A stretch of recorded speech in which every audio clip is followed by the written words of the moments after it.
Щелкают клапана, ой, компенсаторы, скорее всего.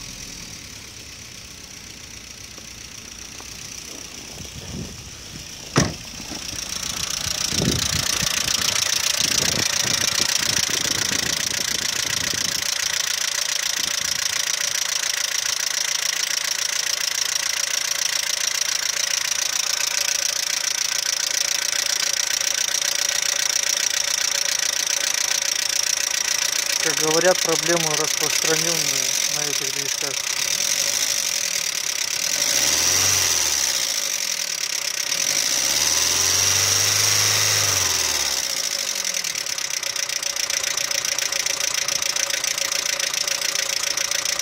Либо масляный насос не отрабатывает свое, не создает давление. Сейчас поеду к мастеру замерять давление.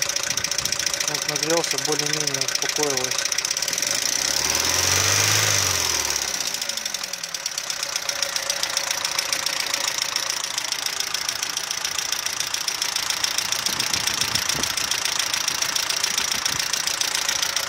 Такая вот проблемка.